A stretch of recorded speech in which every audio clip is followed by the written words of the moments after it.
चलो।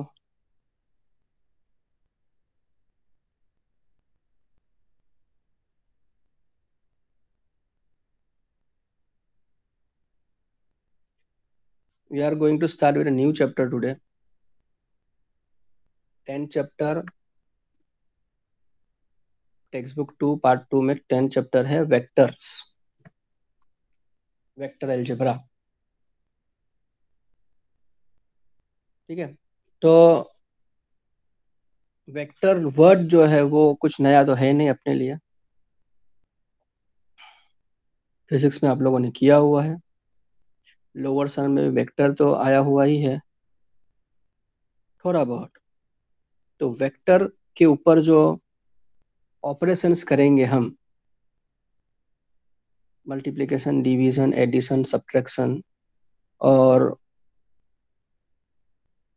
दूसरे उसके जो रूल्स है किस तरह से हम अप्लाई करेंगे, वेक्टर को किस तरह से हम उसकी एप्लीकेशंस क्या है, वो ये चैप्टर में और उसके बाद वाले चैप्टर में 3D ज्योमेट्री जिसको कहेंगे, वो दो चैप्टर में हम ये सीखेंगे। तो दो चैप्टर्स है रिलेटेड पर्टेनिंग टू वेक्टर्स। तो चलो फटाफट आयुषी डिफरेंस बोल दो, वेक्टर और स्केलर के बीच डिफरेंस बोल दो चलो।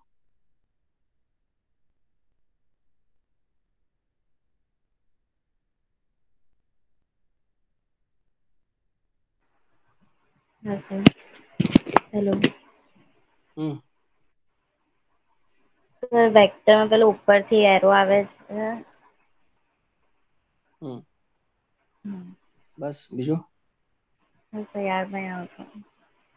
ફિઝિક્સમાં राज। કરેલું છે. सर स्केलर में खाली मैग्नीट्यूड से मतलब ये करता है और वेक्टर में मैग्नीट्यूड और डायरेक्शन दोनों। वेरी गुड, बराबर है। तो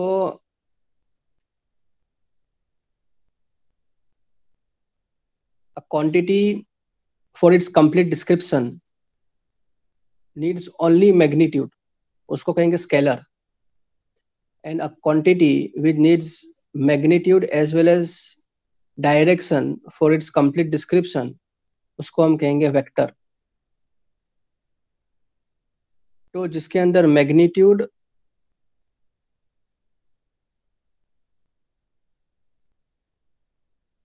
के साथ डायरेक्शन भी अगर हम लेते हैं फॉर इट्स कंप्लीट डिस्क्रिप्शन,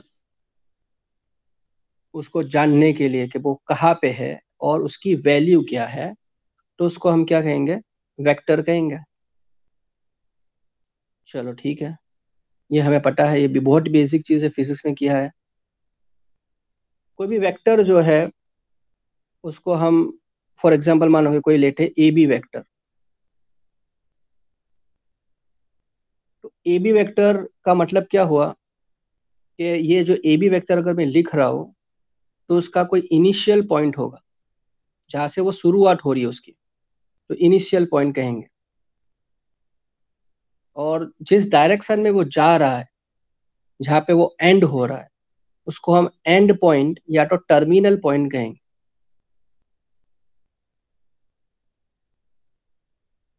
उसका कोई पर्टिकुलर डायरेक्शन होगा कि जिस डायरेक्शन में जा रहा है, फॉर एग्जांपल इस तरह से है, तो वो यहाँ से शुरू हुआ ए और कुछ इस डायरेक्शन में वो जा रहा है, तो उसका ये बी जो है वो टर्मिनल पॉइंट कहलाए। ओके ठीक है। तो नेक्स्ट टॉपिक जो है ये भी हमें पता है। अब नेक्स्ट टॉपिक जो है वो है उसका पोजीशन वेक्टर। जो जो कोई भी वेक्टर जो है, कोई वेक्टर क्वांटिटी जो है, तो वेक्टर क्वांटिटी का पोजीशन बहुत इंपॉर्टेंट है क्योंकि डायरेक्शन दे रहा है। तो डायरेक्शन के हिसाब से, तो क्योंकि सिर्फ मैग्नीट्यूड तो स्केलर में भी है। तो फॉर एग्जांपल मानो कि भाई आदित्य जो है वो आज 1 किलोमीटर चला, तो वो मैग्नीट्यूड है कि भाई आज चलने कितना चला, तो कि 1 किलोमीटर चला हो। लेकिन आदित्य जो है वो 30 डिग्री साउथ ईस्ट में 1 किलोमीटर चला, तो वो वेक्टर हो गया कि भाई वो मैग्नीट्यूड के साथ डायरेक्शन में भी हुआ। तो पोजीशन बहुत इंपॉर्टेंट है कि मेरा कोई भी पॉइंट जो कोऑर्डिनेट प्लेन के अंदर, कोऑर्डिनेट प्लेन हमने पिछली बार सीखा था, कोऑर्डिनेट ज्योमेट्री के अंदर चैप्टर नंबर 10 स्ट्रेट लाइंस, बराबर है, कोऑर्डिनेट ज्योमेट्री में। तो उसका पोजीशन वेक्टर बहुत ही इंपॉर्टेंट, और पोजीशन वेक्टर लाने के लिए आप फिजिक्स में भी आपने सीखा होगा, फिजिक्स में एक चीज आपने सीखी होगी, उसका नाम है रेफरेंस पॉइंट, रेफरेंस सर्कल या रेफरेंस पॉइंट, बराबर। तो मुझे ये आप लोग समझाओ, मुझे आप लोग समझाओ कि what do mean reference point, reference point का मतलब क्या? सर कोई भी चीज हो रही है तो अपने मतलब जिस जिस रेफरेंस पॉइंट जहां से हम देख रहे हैं वो चीज जहां से हो रही है उसको रेफरेंस पॉइंट बोलेंगे। अब लाइक हम लोग अगर स्टेशन पे खड़े हैं और ट्रेन मूव हो रही है तो फिर हम लोग का जो रेफरेंस पॉइंट हुआ वो स्टेशन हुआ। और या फिर हम लोग ट्रेन में हैं और बाहर एक आदमी है और ट्रेन अगर मूव हो रही है तो इसका मतलब रेफरेंस पॉइंट हम लोग का ट्रेन में है, उस हिसाब से ही मूव होता है। बोलो बोलो, आप क्यों अटक बताइए गए? एग्जाम। हम्म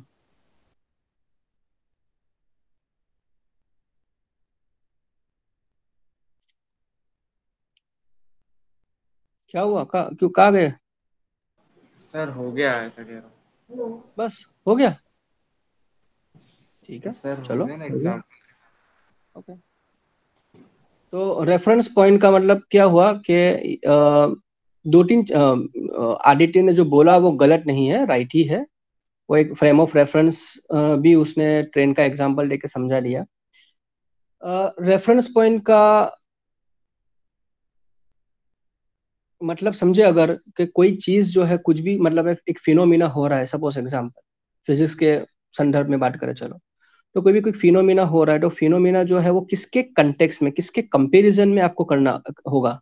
आपने अब देखो कि आप लोगों ने वो ऐसा यूनिट भी सीखा होगा, स्टैंडर्ड इंटरनेशनल यूनिट। तो 1 मीटर की डेफिनेशन देख लो, कि 1 सेकंड की डेफिनेशन देख लो, 1 किलोग्राम की डेफिनेशन देख लो। तो उन्होंने एक स्टैंडर्ड दिया हुआ है कि भाई सीसियम जो एटम है उसका जो इलेक्ट्रॉन जो है वो कितनी बार ट्रांजिट करता है, इतना कुछ ट्रांजिट करता है इतने टाइम में, तो उसको 1 सेकंड कहेंगे। ऐसा कुछ अलग अलग उन्होंने भयंकर भयंकर तरीके से उन्होंने कंपैरिजन करने के लिए एक रेफरेंस पॉइंट्स उन्होंने लिए हुए हैं। तो कहने का मतलब ये है कि फिजिक्स के अंदर और मैथ्स के अंदर दोनों में कोई चीज अगर हो रही है और उसको कंपैरिजन किया जाता है कोई पर्टिकुलर स्टैंडर्ड चीज से, तो भाई ये इंसान होशियार है तो कितना होशियार है, आइंस्टाइन के कंपैरिजन में कितना होशियार, तो अपने लिए आइंस्टाइन का कौन हो गया, एक रेफरेंस पॉइंट हो गया।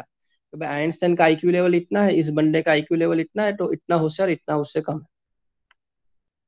तो यहाँ पे वेक्टर्स की अगर हम बात करें, वेक्टर्स की अगर हम बात करते हैं, तो पोजीशन वेक्टर जो है, कोई भी पॉइंट, कोई भी एक मानो कि एक पॉइंट लेता हूँ पी, बराबर है, और पॉइंट पी अगर मैं लेता हूँ तो उसका पोजीशन कहाँ पे है, तो वो पोजीशन जो है वो कौन से रेफरेंस पॉइंट से हम हमेशा करेंगे, ओरिजिन पॉइंट से, जिसका एक्स कोऑर्डिनेट, वाई कोऑर्डिनेट और जेड कोऑर्डिनेट, बराबर। जेड कोऑर्डिनेट ड्रॉ करना मैं भूल गया अभी, चलो चलो जेड कोऑर्डिनेट भी ड्रॉ कर लेते हैं, यस सर वो नीचे आएगा। बराबर। तो ये जेड कोऑर्डिनेट हो गया अपना। चलो अभी हम ना 4D कन्वेंशनली उसको एक्स मानते हैं, वाई, और ये जेड डैश हुआ एसोसिएट में, चलो ठीक है। तो ये जो ओरिजिन पॉइंट है, तो ओरिजिन पॉइंट का एक्स, वाई और जेड तीनों तीन जो है वो जीरो होंगे। उसके कंपैरिजन में ये ओ जो है ना, ये ओ है, तो पी पॉइंट जो है कोई इसका कोई वैल्यू एक्स है, वाई की वैल्यू, वाई कोऑर्डिनेट की वैल्यू कोई वाई है, और जेड कोऑर्डिनेट की वैल्यू मान के चलो जेड है।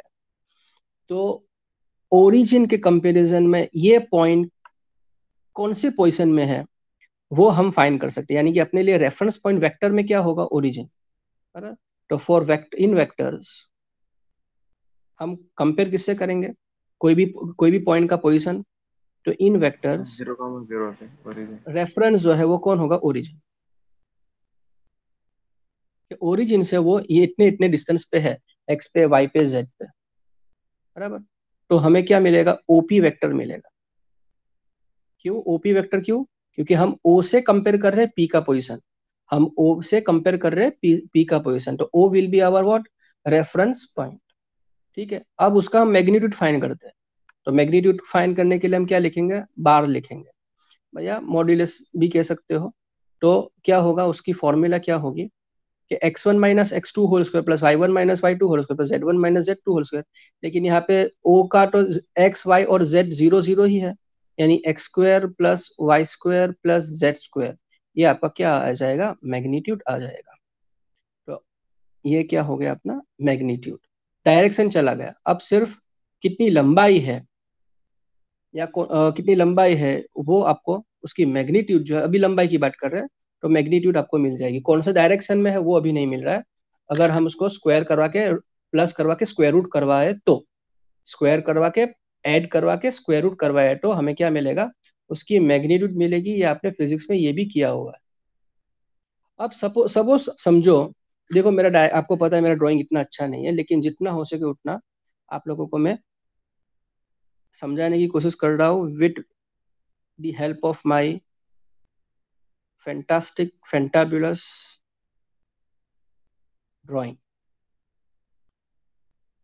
चलो, ये 3 डायमेंशनल कोऑर्डिनेट प्लेन लेते हैं हम। We are taking 3 dimensional coordinate plane. ये अपना ओरिजिन ओ है,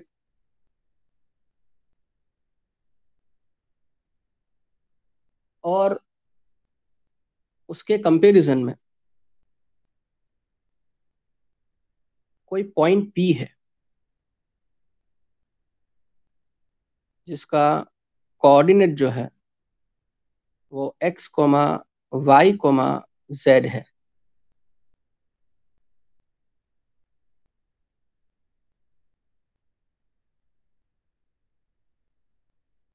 तो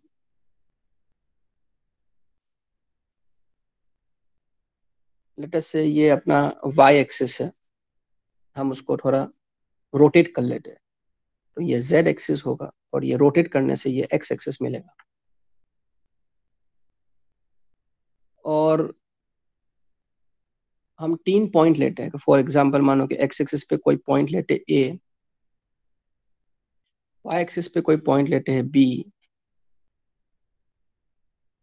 और z एक्सिस पे कोई पॉइंट लेते हैं c। o से p का हम रेफरेंस के लिए, उसका पोजीशन डायरेक्शन देखने के लिए हम एक वेक्टर क्रिएट करेंगे, ठीक है, जो o से p के डायरेक्शन में होगा। रेफरेंस कौन है, o। कौन से पॉइंट के लिए हमें रेफरेंस चाहिए, point P x comma y comma z के लिए। तो ये हमें ओपी क्या दे रहा है, हमें वेक्टर दे रहा है, आर वेक्टर दे रहा है कि ओ से शुरू हो रहा है, उसका इनिशियल पॉइंट कौन है ओ, और उसका टर्मिनल पॉइंट कौन है पी। तो हमें ये ओपी क्या हो गया अपने लिए, कि ओपी वेक्टर जो है वो कौन है, अपना कोई आर वेक्टर है। बोलो, यहाँ तक कोई समझ में ना आ तो मुझे बोलो, डाउट है यहाँ पे, यहाँ तक। No sir. No sir.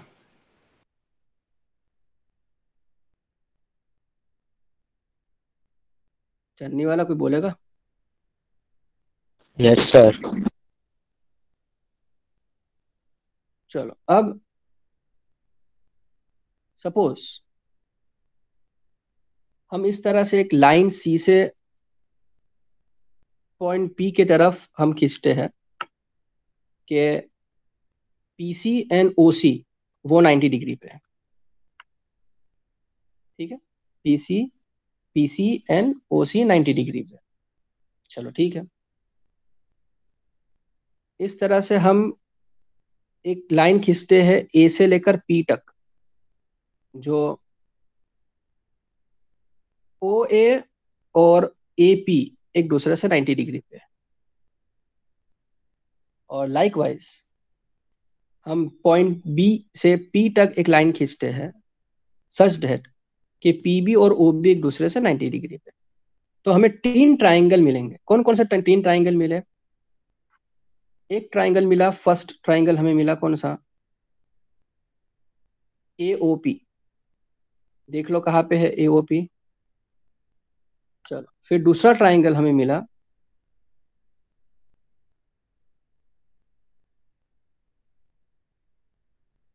POB, और तीसरा ट्राइंगल मिला हमें POA। Triangle POC। ये तीन अपने 90 डिग्री ट्राइंगल, तीन ट्राइंगल हमें मिले। अब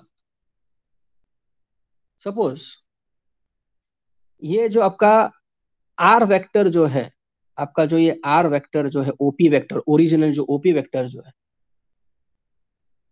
वो एक्स एक्सिस के साथ कोई एंगल अल्फा बना रहा है,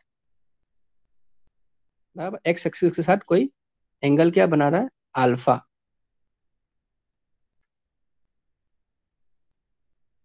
लाइकवाइज ये आपका जो आर वेक्टर जो है ओपी, ठीक है, वो वाई एक्सिस के साथ, वाई कहाँ पे है? ओबी लाइन जो है वो वाई है, देख देख सकते हो आप डायग्राम में। ओपी वेक्टर जो है वो वाई एक्सिस के साथ कोई एंगल बीटा बना रहा है, कोई एंगल क्या बना रहा है? बीटा।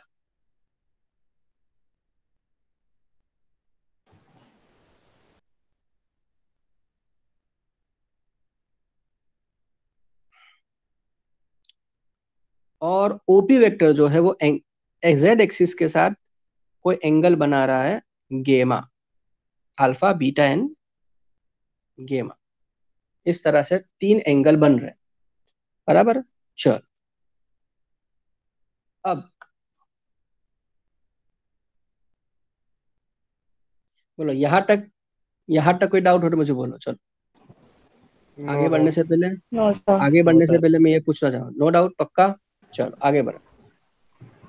अब बहुत ही बेसिक ट्रिगोनोमेट्री हमें निकालनी, बहुत ही बेसिक ट्रिगोनोमेट्री हमें निकालनी। मैं आप लोगों से पूछूंगा, पहला पहला पूछता हूँ आदित्य से। आदित्य, कॉस अल्फा की वैल्यू क्या होगी?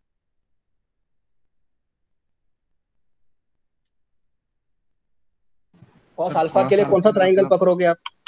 चलो कॉस अल्फा के लिए कौन सा ट्राइंगल आप चूज करोगे? कॉस अल्फा हम्म अपना ये O P B POB sir, second. First triangle बेटा, ट्राइंगल AOP। हाँ सर, और सेकंड साइन के लिए शायद।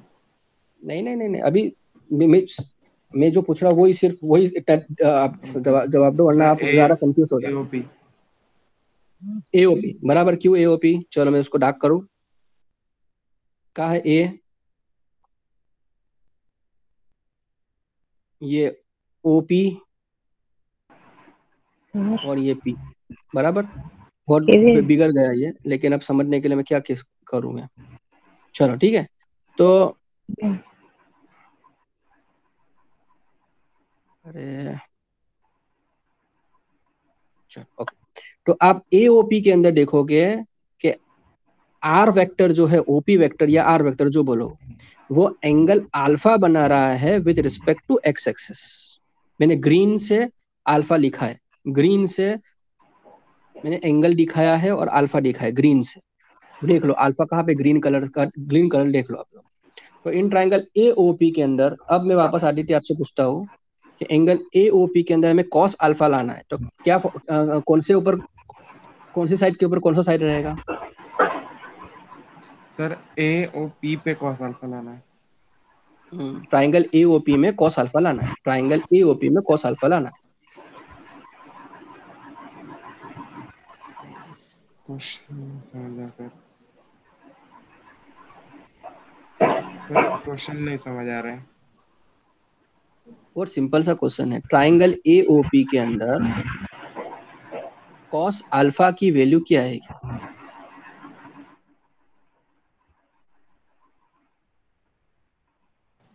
अच्छा सर, वो अपना बेस अपन हाइपोटेनस वो वाला क्या? हाँ तो कॉस कैसे आएगा बच्चा? नहीं सर, वही मैं कंफ्यूज हो गया। सर बेस अपन चलो हाइपोटेनस, बेस हाँ, और यहाँ पे बोलते हैं बेस कौन रहेगा? अपना इसमें base O A very good. और हाइपोटेनियस? AP। OP। हाँ, OP मैंने सर डायग्राम मैंने सबसे हाथों से ड्रॉ लॉन्ग। किया है ना, तो AP लंबा लग रहा है आपको, लेकिन अच्छा हाइपोटेनस असलेट में कौन होगा? OP। क्यों क्यों OP OP। होगा? 90 डिग्री कहाँ पे है? मैंने लाल जो मैंने ट्राइंगल जैसा किया है ना, सर देखो मैं अभी 90 डिग्री पर्पल के करूँ। अपोजिट है। हाँ अपोजिट, सर हाँ हाँ। बराबर। तो मैं इसको चलो मैं 90 डिग्री अभी रिमूव कर रहा हूँ, तो आपको याद आएगा, अरे वो पूरा ही रिमूव हो गया। कोई नहीं, चलो चलता है। ये ट्राइंगल बना, क्योंकि मेरे हाथ से डायग्राम है ना, तो प्रॉब्लम तो होगी, क्योंकि ये ट्राइंगल ट्राइंगल नहीं लगेगा 90 डिग्री वाला। असलियत में हाँ मस्त तो सर, होना नहीं चाहिए। लग रहा है। हाँ, नहीं लग रहा है, मैं पूरे कंफ्यूज हो रही हूँ। तो मैं क्या करूँ बेटे, बेटा मैं I am not M F Hussain, I am only Hussain. क्या कर सकते हैं? आ,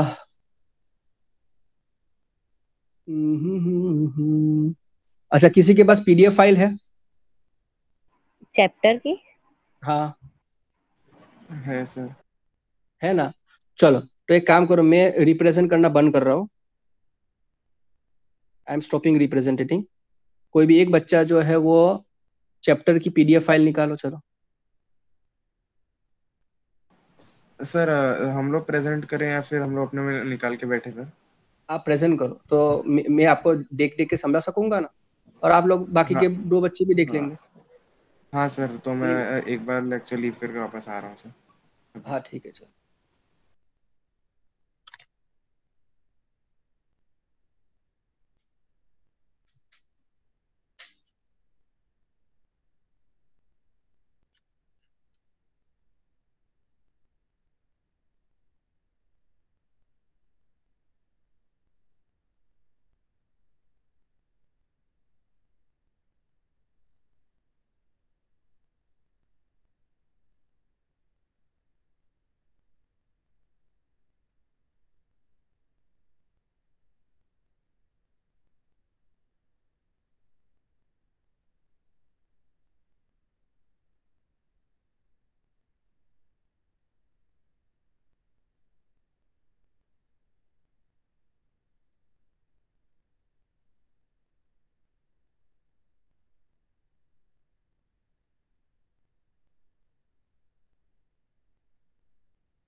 सर हो रही है स्क्रीन प्रेजेंट?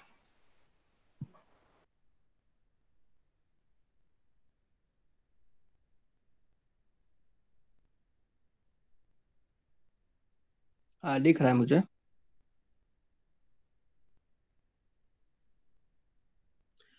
वो डायग्राम पे आओ ना,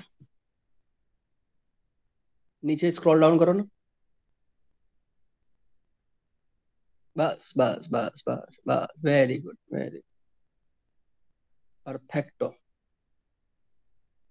अब देखो, अब इसके अंदर आप अपनी अपनी स्क्रीन पे सब जूम कर सकते हो। मैंने भी ऐसा ही कुछ डायग्राम ड्रॉ करने की कोशिश की थी, लगभग लगभग बना था। अब देखो, ट्राइंगल ए ओ पी दिखाई दे रहा है सबको? ए ओ पी,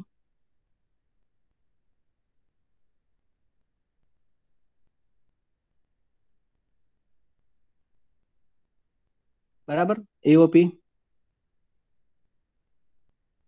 तो ए ओ पी ट्राइंगल के अंदर आप देखोगे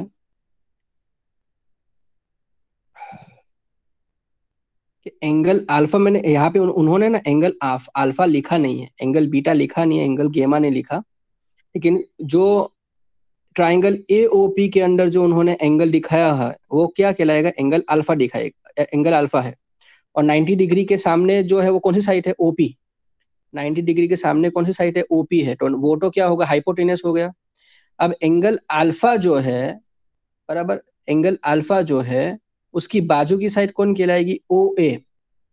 तो कॉस अल्फा कैसे आएगा? कॉस अल्फा कैसे आएगा?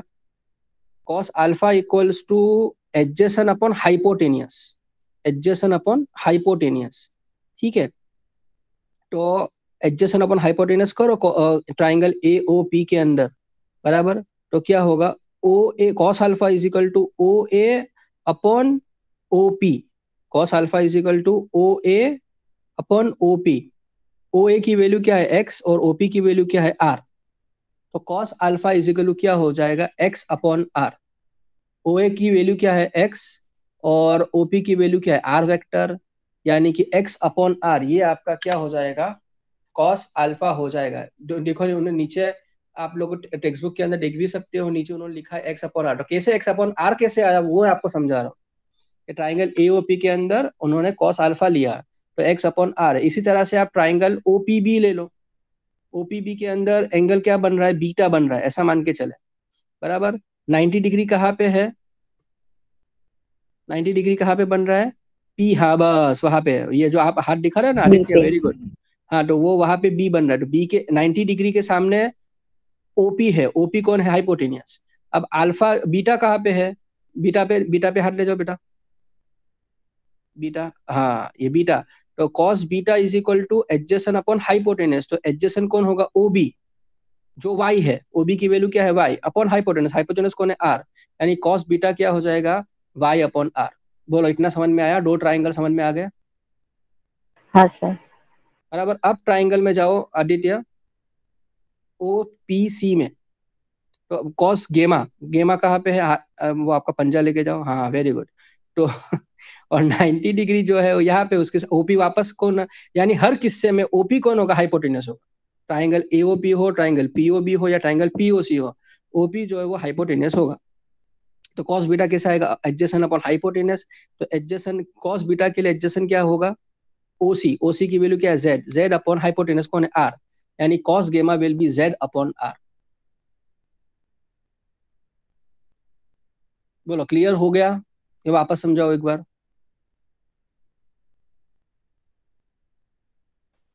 सर हो गया क्लियर।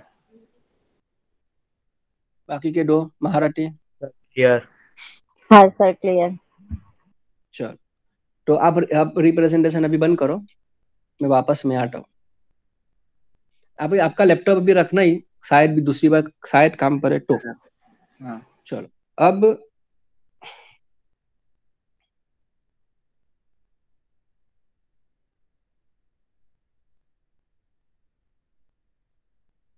तो ऐसा ही कुछ मैं डायग्राम ड्रॉ करने की कोशिश की थी, लेकिन हाँ I am very bad with this drawing stuff.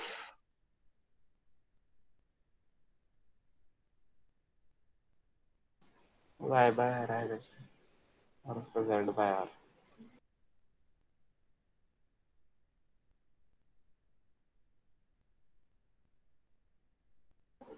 Sir मतलब सबका हाइपोटेनस सेम था इसमें। हाइप हाँ क्यों, क्योंकि हम कौन से वेक्टर के बारे में बात कर रहे हैं, ओपी वेक्टर के बारे में बात कर रहे हैं, ओपी ओपी वेक्टर वेक्टर। कौन है आर वेक्टर है, तो वो यस। हमेशा क्या बनेगा हाइपोटेन्यूस ही बनेगा, उसके कंटेक्स उसकी बात कर रहे हैं। तो हाँ इट सर विल बी हाँ तो r vector will be the centre of the attraction, centre of the talk, तो उसके कंटेक्स में ही आएगा, वो हाइपोटेन्यूस ही रहेगा। तो ये चीजों को यानी कि ये कॉस के कंटेक्स में जो होगा बराबर, तो cos alpha cos beta and cos गेमा, वापस आयुषी पंकज अरे आयुषी आदित्य एंड राज, राज बाबू का राज है ना, हाँ है, तो आयुषी आदित्य राज तीनों तीन समझोगे, cos beta cos alpha cos गेमा क्या है कि जो हम वेक्टर के बारे में बात कर रहे हैं ना, वो वेक्टर जो है वो एक्स एक्सिस से वाई एक्सिस से एंड जेड एक्सिस से क्या एंगल बना रहा है, उसको हम किसके कंटेक्स में ले रहे हैं कॉस के कंटेक्स में ले रहे हैं, ठीक है। तो इसको हम क्या कहेंगे डायरेक्शन एंगल्स कहेंगे, क्या कहेंगे कॉस के कंटेक्स में, तो क्या कहेंगे उसको डायरेक्शन एंगल्स कहेंगे, कि अपना वेक्टर जिस वेक्टर के बारे में बात करना चाह रहे हैं हम, वो वेक्टर एक्स एक्सिस के साथ वाई एक्सिस के साथ और जेड एक्सिस के साथ अगर वो अल्फा बीटा और गेमा एंगल बना रहा है, तो कॉस के कंटेक्स में अगर हम वो एंगल्स को लेंगे तो वेक्टर में उसको हम क्या कहेंगे डायरेक्शन एंगल्स कहेंगे।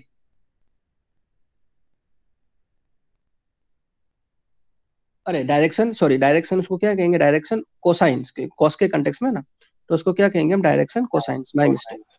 Mistake my mistake. और अल्फा बीटा और गेमा जिसके अंदर हमने कॉस कुछ इंट्रोड्यूस किया ही नहीं है, तो अल्फा बीटा गेमा को क्या कहेंगे हम डायरेक्शन एंगल्स। कॉस के कंटेक्स्ट में हो तो डायरेक्शन कोसाइंस, सिर्फ एंगल हो तो उसको डायरेक्शन एंगल्स कहेंगे। ये क्या किया हमने, कोई वेक्टर जो है वो कितना कितना एंगल बना रहा है एक्स वाई और जेड रिस्पेक्टिवली। और जनरली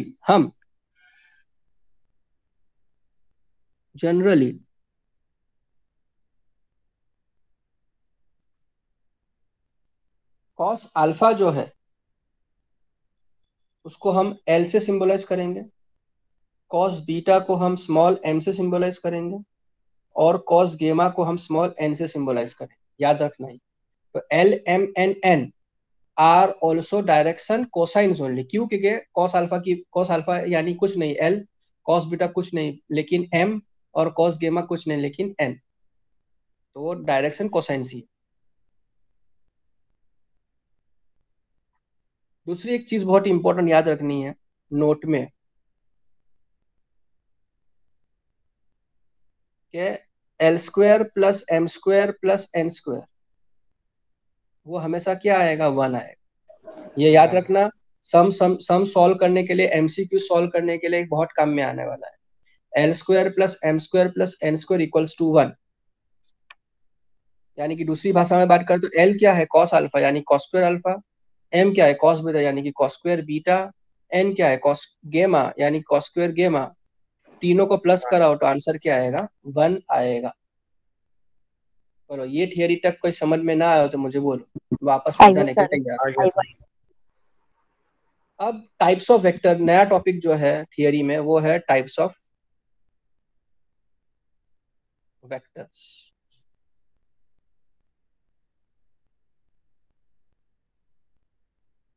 सिंपल सिंपल है, बहुत ही सिंपल है। एक काम करो आदित्य, वापस आप रिप्रेजेंटेशन शुरू करो। इजी पड़ेगा, ये फटाफट हो जाएगा। सर आप बंद कर दो। हाँ, मैं बंद कर देता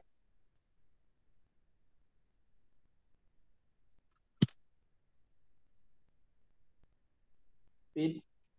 उसके नीचे का पेज होगा।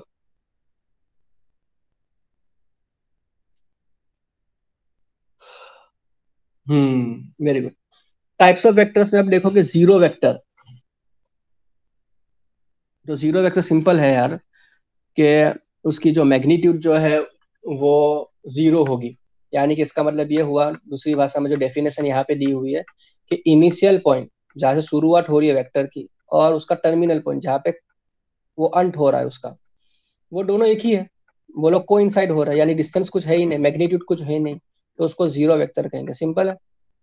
यूनियन वेक्टर यानी कोई भी ऐसा वेक्टर जिसका मैग्नीट्यूड जो है वो 1 यूनिट हो, तो उसको हम क्या कहेंगे, यूनिट वेक्टर। ये भी आप लोगों ने फिजिक्स में सब किया हुआ ही है। को इनिशियल वेक्टर, को का मतलब सेम, साथ में हो।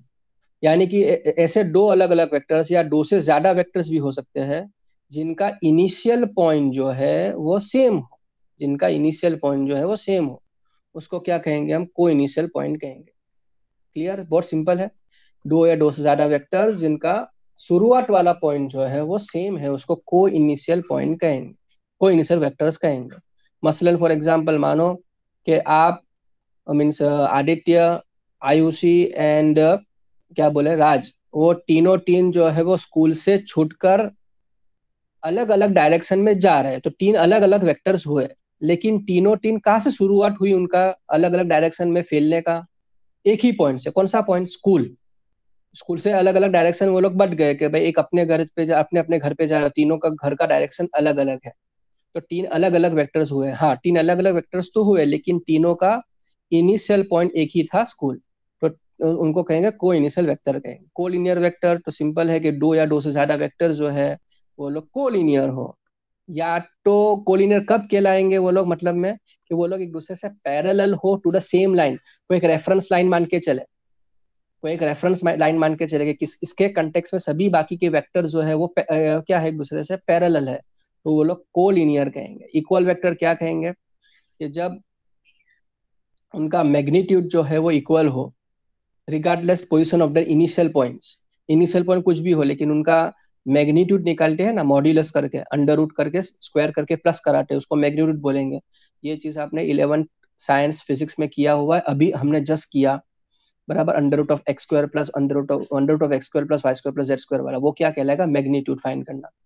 तो इनिशियल पॉइंट कुछ भी हो, लेकिन अगर दो अलग अलग वेक्टर्स के मैग्नीट्यूड अगर सेम है तो उसको हम क्या कहेंगे, हम इक्वल वेक्टर्स कहेंगे। और नेगेटिव वेक्टर किसको कहेंगे, मैग्नीट्यूड सेम है लेकिन डायरेक्शन अपोजिट है। एक जो है मानो कि नॉर्थ से साउथ जा रहा है, एग्जांपल दे रहा हूँ, एक नॉर्थ से साउथ जा रहा है, एक साउथ से नॉर्थ जा रहा है, तो एक दूसरे के, हाँ वेरी गुड आदित्य, तो क्या कहलाएगा वो लोग, एक दूसरे के नेगेटिव वेक्टर या अपोजिट वेक्टर्स भी कहेंगे। नेगेटिव वेक्टर क्यों नेगेटिव वेक्टर कहेंगे, कि जैसे ही डायरेक्शन चेंज हुआ तो वेक्टर जो है वो is all about direction, not all about direction, और direction as well as magnitude. लेकिन मैग्नीट्यूड सेम हो भी सकती है, नहीं भी हो, लेकिन अगर डायरेक्शन अपोजिट में है तो फिर हम डायरेक्शन अपोजिट कैसे समझाएंगे, माइनस की साइन से।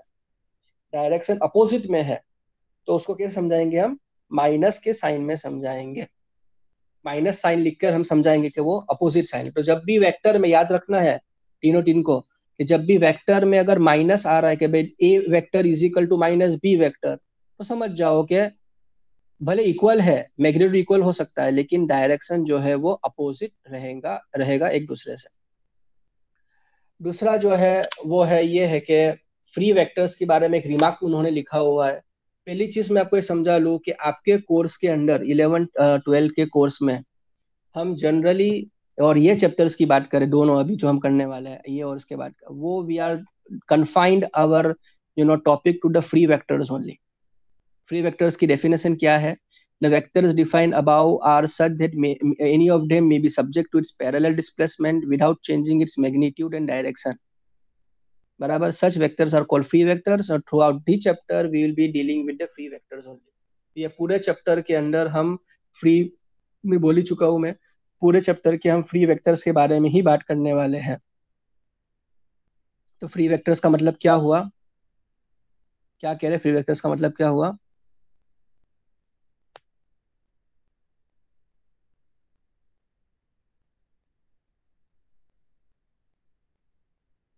अगर हम पैरेलल डिस्प्लेसमेंट करवा भी रहे हैं तो उनकी मैग्नीट्यूड और डायरेक्शन में कोई चेंजेस नहीं आ रहे हैं, यानी कि एक वेक्टर को हमने हटा दिया, इस तरह से हटा रहे पैरेलल, एक फॉर एग्जांपल, चलो समझाने, एक काम करो,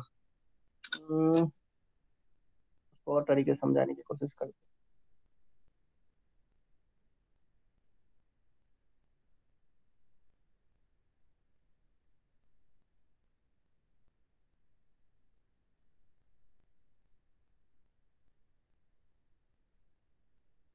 चलो आप रिप्रेजेंटेशन बंद करो वापस, मैं आता हूँ।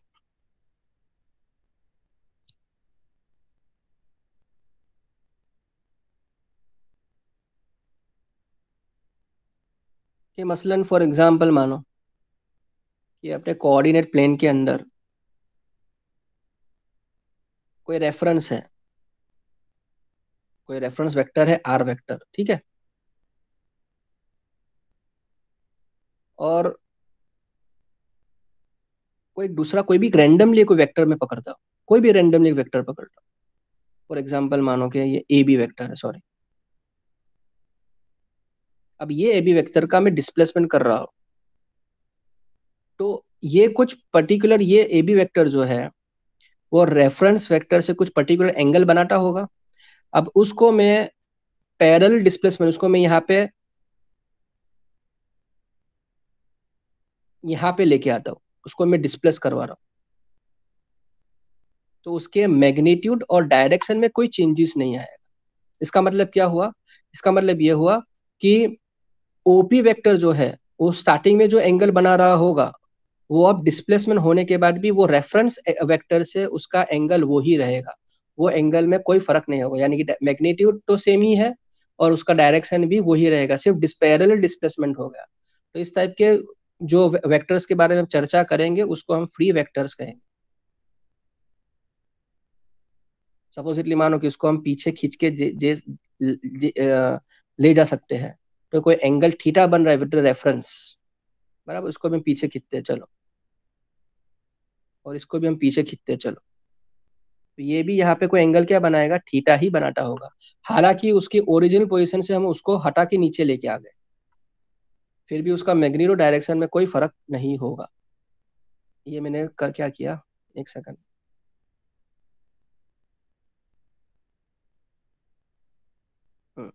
ये इसको इस तरह से खींचेंगे बराबर, तो एंगल कोई थीटा बनाता होगा, तो उसको हम पैरेलल डिस्प्लेसमेंट कहेंगे, और इस तरह के वेक्टर्स को फ्री वेक्टर्स कहेंगे। बोलो ये टॉपिक में यहाँ तक कोई डाउट हो तो मुझे बोलो। No doubt. Ayushi, Raj. Sir. चलो टाइप ऑफ वेक्टर्स भी हमने कर लिए। चलो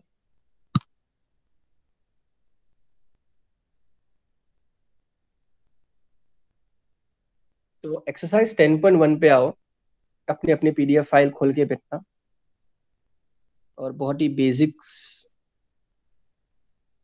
बहुत ही बच्चे जैसा है। Exercise 10.1।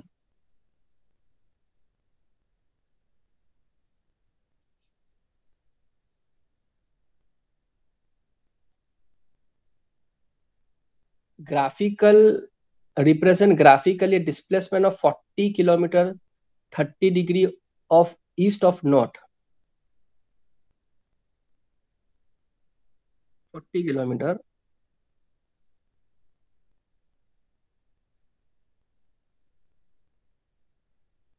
30 degree east of north.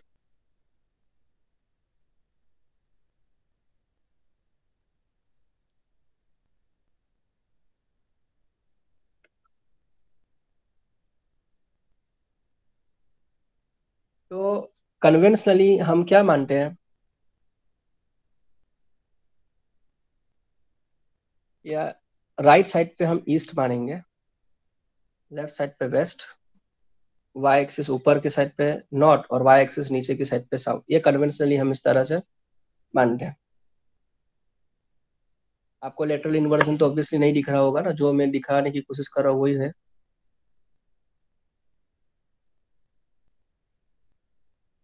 हाँ।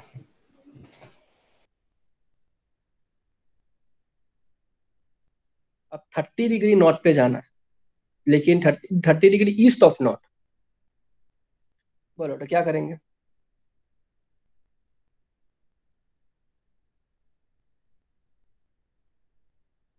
एनी आइडिया जो बदल ले जिंदगी।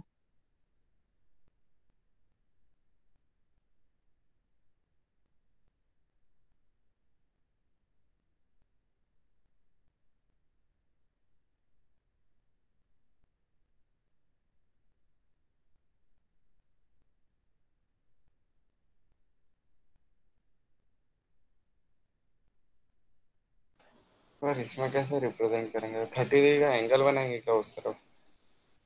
30 डिग्री ईस्ट ऑफ नॉर्थ, हाँ मैंने तो ईस्ट नॉर्थ साउथ तो आपको दे दिया। हाँ सर, वो फर्स्ट क्वाड्रेंट जैसा लग भी रहा है तो उसे उस तरफ से। फर्स्ट क्वाड्रेंट, यहाँ पे क्वाड्रेंट का सवाल ही नहीं है हाँ बेटा। सर, ऐसा कह रहा हूँ कि मतलब 4 डायरेक्शन हैं तो उसमें से हाँ क्वाड्रेंट जैसा दिख भी रहा है तो। हाँ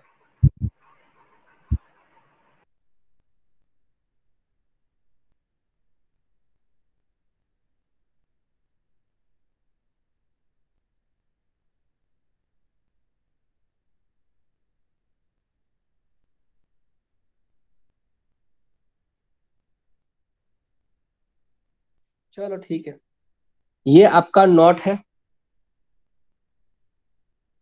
और ये आपका ईस्ट है। तो नॉर्थ से 30 डिग्री बनाना है, यानी कि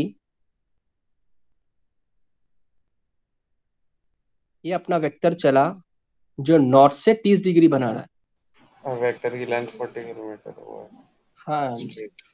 और ठीक है, और कोई पॉइंट पी के ऊपर सपोजिटली ये अटकता है, तो ओपी की वैल्यू जो है वो क्या है, 40 किलोमीटर है।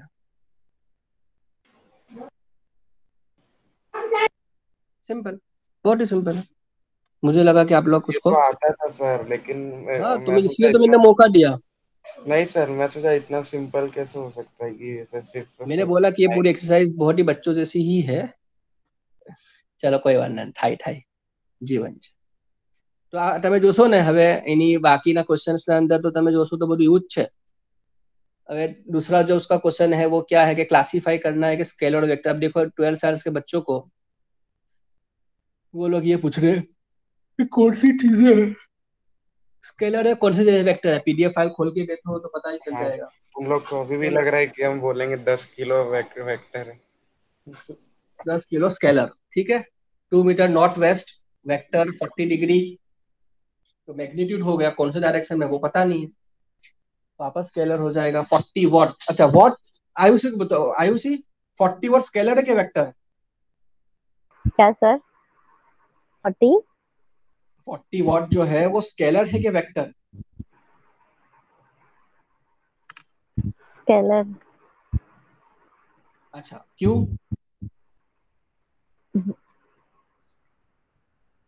वाई?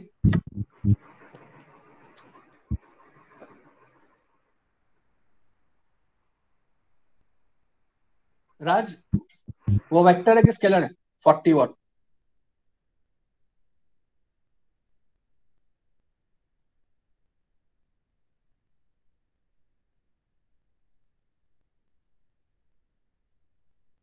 राज चन्नी वाला.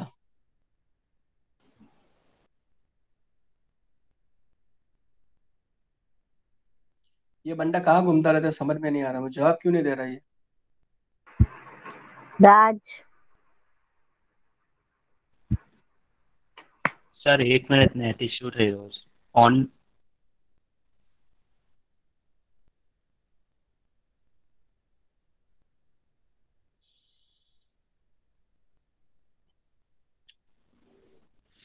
Yes sir.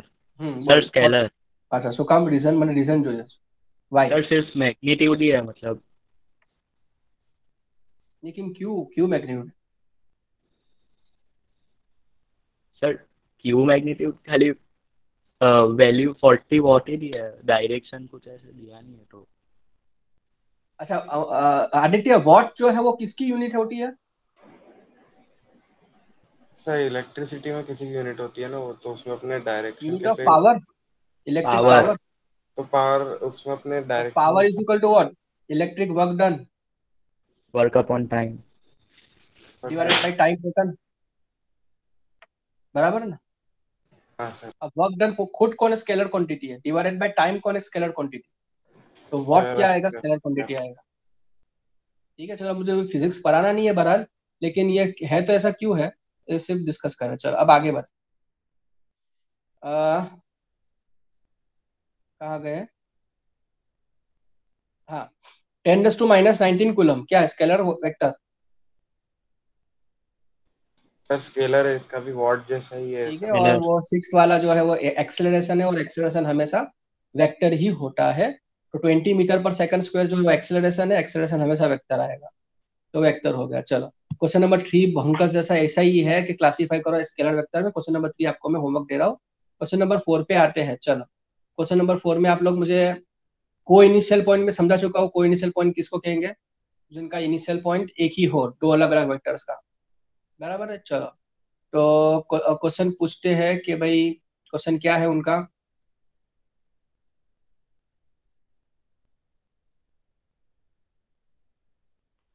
सर वो फिगर देख के हम लोग को उन्होंने 5 दिए हुए हैं, 3 दिए हुए हैं, वो बताने हैं को इनिशियल इक्वल और कोलिनियर.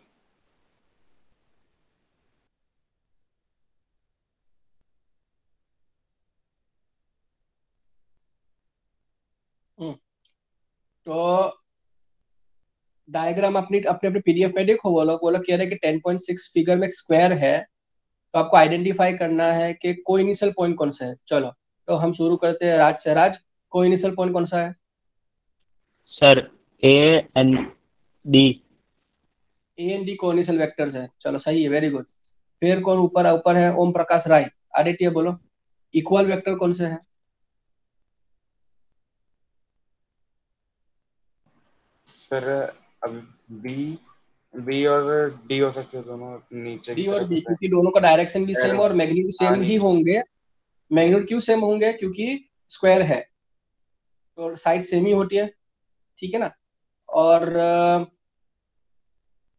आयुषी। दोनों का डायरेक्शन भी सेम, दोनों का डायरेक्शन सेम। अब आयुषी पूछेगी अगर कि सर ए और सी क्यों इक्वल नहीं है?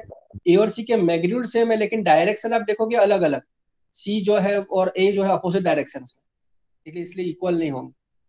अच्छा अच्छा अच्छा अच्छा अच्छा। और Ayushi third, collinear but not equal. सुको। Third collinear but not equal, हाँ।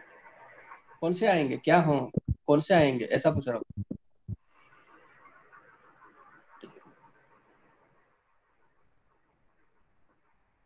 क्या ये जो डायग्राम है बेटा, हाँ सर। हाँ, तो वो डायग्राम के अंदर, स्क्वायर वाले डायग्राम के अंदर कौन से दो वेक्टर कोलिनियर है लेकिन इक्वल नहीं है, ऐसा पूछ रहा बेचारा। सर एक मिनट में डायग्राम જ નથી। तो कानू कहूँ तने के पीडीएफ खोल, पीडीएफ खोल। हाँ सर रुको।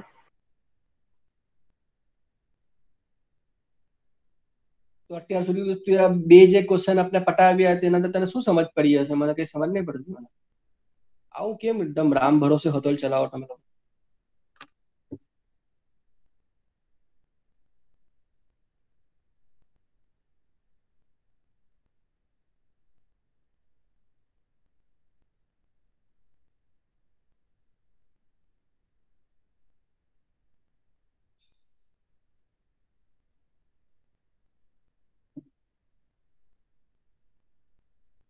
हाँ सर। બોલ, કયા બે વેક્ટર ફિગરમાં 10.6 ફિગરમાં ક્વેશ્ચન નંબર 4 ની વાત કરીએ છીએ, બરાબર? 10.6 ફિગર ની વાત કરીએ છીએ, કોલિનિયર છે પણ ઇક્વલ નથી. કોલિનિયર છે પણ ઇક્વલ નથી.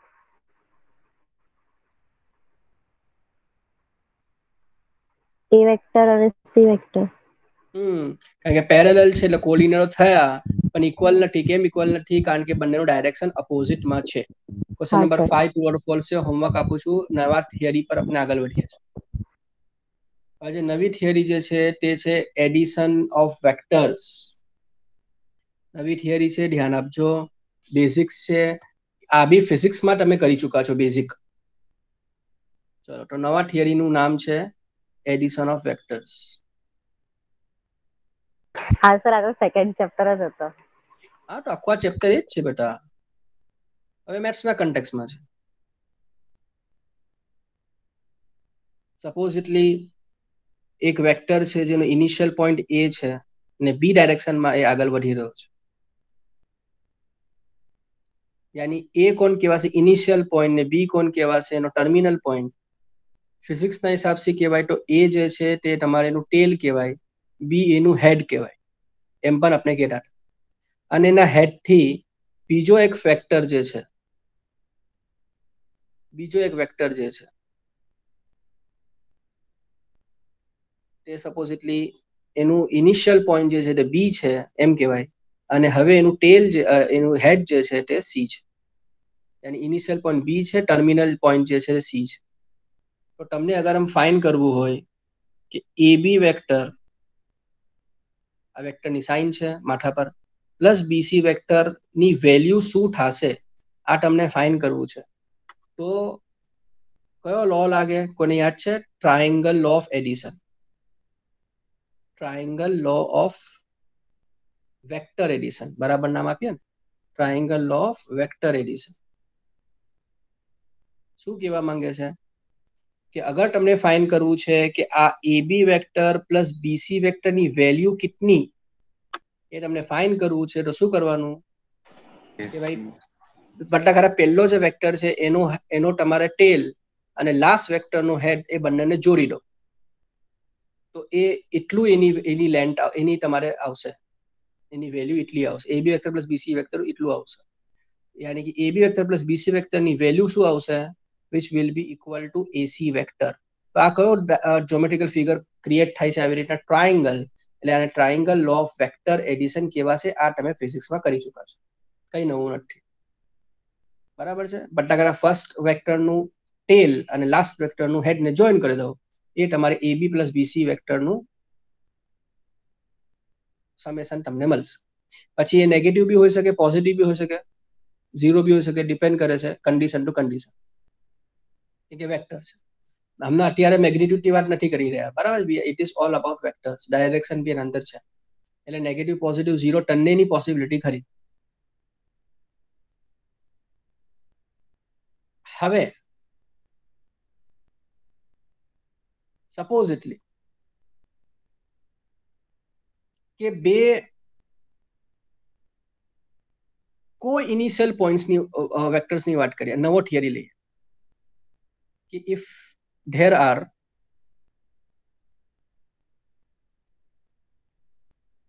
Two vectors.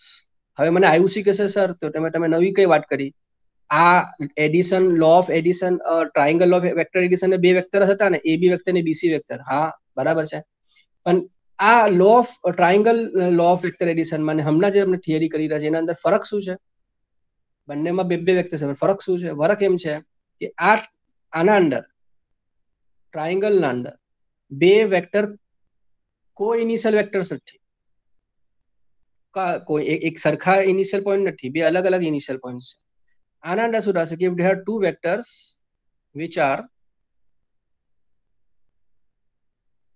co-initial vectors,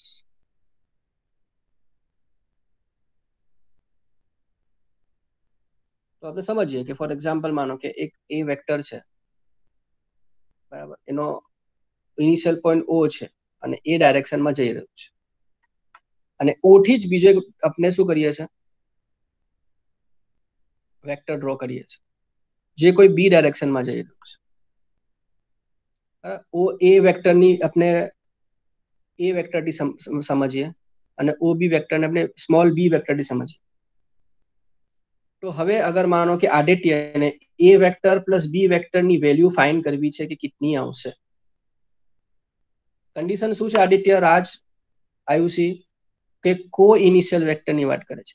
એક બે વેક્ટર એક જ સિંગલ પોઈન્ટથી પેદા થયા એમ કહેવા માંગે છે. હવે આ એ વેક્ટર પ્લસ બી વેક્ટર તમને લાવવું હોય તો શું કરવાનું? તો તમને આ જે એ વેક્ટર છે એનાથી એક પેરેલલ વેક્ટર તમે ડ્રો કરો.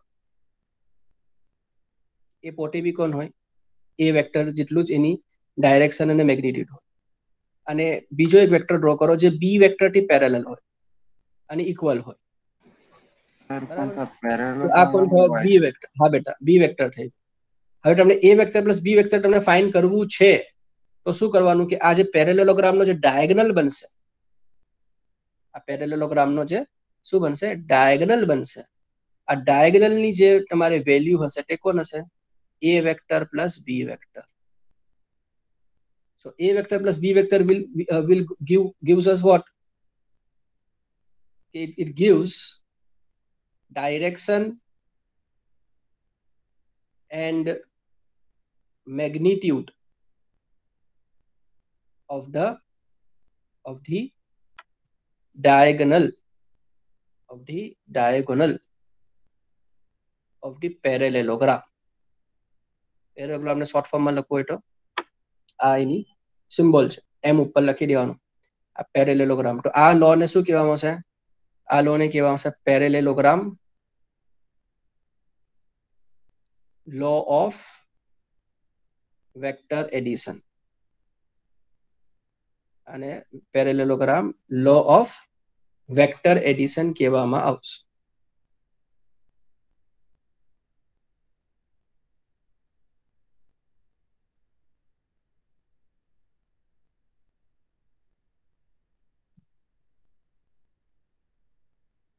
ફરીથી ના સમજ પડી હોય તો, બે કો ઇનિશિયલ વેક્ટર્સ છે, બે કો ઇનિશિયલ વેક્ટર છે જેના ઇનિશિયલ પોઈન્ટ બંનેના સરખા છે.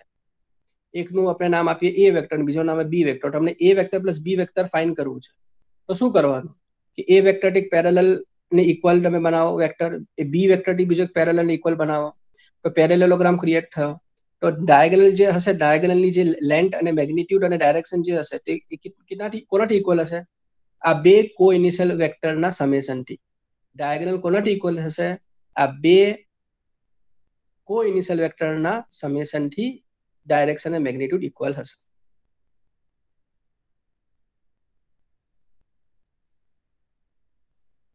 બોલો, doubt? Sir. No, sir. No doubt sir.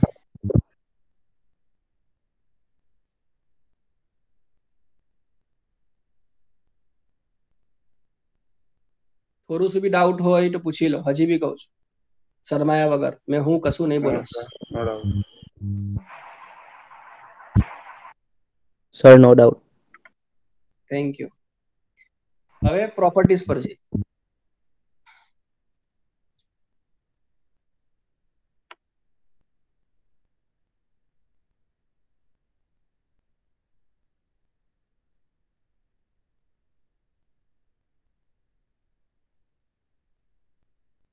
properties of vector addition.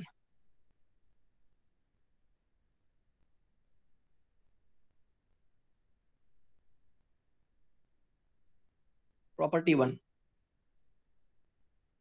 A vector plus B vector જે છે તેને B vector plus A vector B લખી શકશો.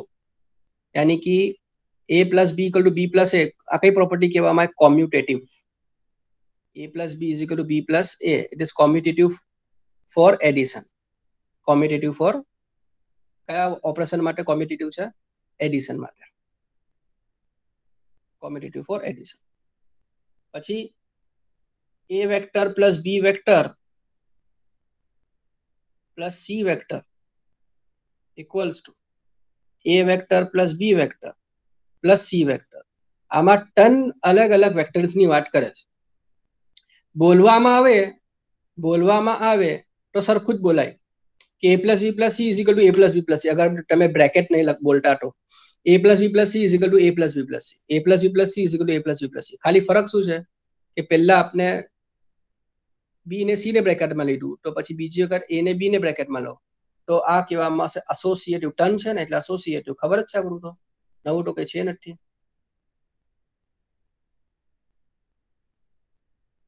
એસોસિએટિવ પ્રોપર્ટી ફોર એડિશન, કેમ કે આપણે ઓપરેશન કયો કરીએ છીએ? એડિશન. સિમ્પલ છે. ઓકે. અને બધી વસ્તુ માટે આઈડેન્ટિટી તો હોય જ. તો zero vector is additive identity. આ લખજો, આપણે નોટ કરીને લખી શકીએ કે ઝીરો વેક્ટર જેનું મેગ્નિટ્યુડ અને ડાયરેક્શન બંને ઝીરો છે એને ઝીરો વેક્ટર કહેવામાં આપણે કરી ચૂકા આપણે. તો zero vector is additive identity. Additive identity. Zero vector is additive identity. यानी जीरो प्लस ए वेक्टर कराओ कि ए प्लस जीरो वेक्टर कराओ, आंसर શું આવશે? એ વેક્ટર જ આવશે. ચલો હવે નવો ટોપિક થિયરીમાં, multiplication of vector by scalar.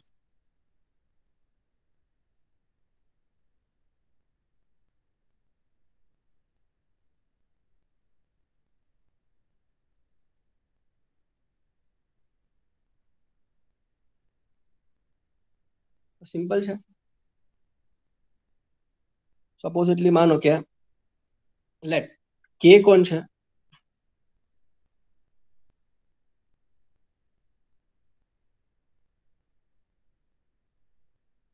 Late k equals to any scalar quantity. કોઈ કોન્સ્ટન્ટ છે, મતલબમાં કોઈ સ્કેલર ક્વોન્ટિટી છે, બરાબર?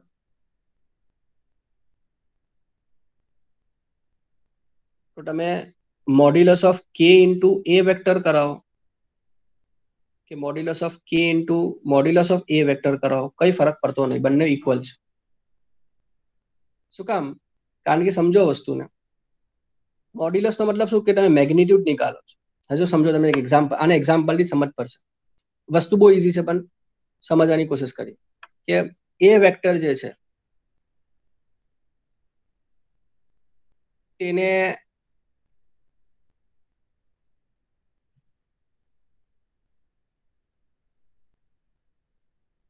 માનો કે x ના ઉપર કઈ 2 છે,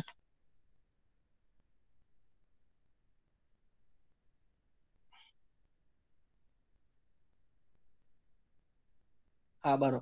આ મને સમજાવવા માટે છે ને મને પહેલા તમારા લોકોને આ સમજાવવું પડશે. આઈ જે ને કે એ મને સમજાવવું પડશે. મેં તમને આના ઉપર પાછું એક્ઝામ્પલ આપીશ તમને. મેં તમને ખાલી હમણાં આટલું આ જે છે તમારી પ્રોપર્ટી જે છે મેં કન્ફ્યુઝ કરવા નથી માંગુ તમારા લોકોને. આ પ્રોપર્ટીને આપના ઉપર આને એક્ઝામ્પલ આપવા માટે પાછો મેં આવીશ, બરાબર છે. હમણાં ખાલી એટલું રાખો કે modulus of K A vector is equal to modulus of K into modulus of A. શું કામ એમ કરું છું જરા મને ખબર કરીએ આપણે. આ 10 મિનિટમાં હમણાં ના પટવું તો કઈ વાંધો નહીં, નેક્સ્ટ સેશનમાં કાલે મારો કદાચ છે લેક્ચર, તો તમને સમજ પડી જશે મેં શું કહેવા માંગુ છું. હવે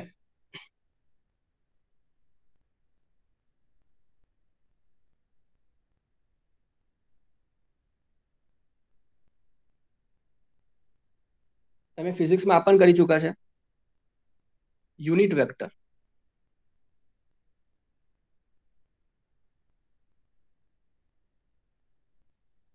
યુનિટ વેક્ટરને શેનાથી સિમ્બોલાઇઝ કરશું આપણે? આ એ હેટ, આને હેટ કહેવાય યા એને એ કેપ પણ કહેવાય. એ હેટ એ કેપ જે કહું એની ફોર્મ્યુલા શું છે કે A vector upon modulus of A vector. A vector upon modulus of A vector. Yes. A vector modulus of A vector. ચલો બરાબર. અને લાસ્ટ એક થિયરી કરી દઈએ આજની, કે મને આ કરાવું ને તો મેં આનો એક્ઝામ્પલ તમને આપી શકું, એટલે મને આ કરાવવું છે. Components of a vector.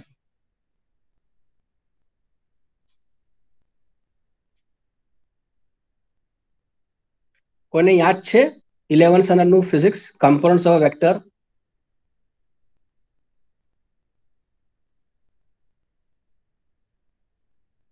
કે ફોર એક્ઝામ્પલ 3 ડાયમેન્શનલી આપણે લઈએ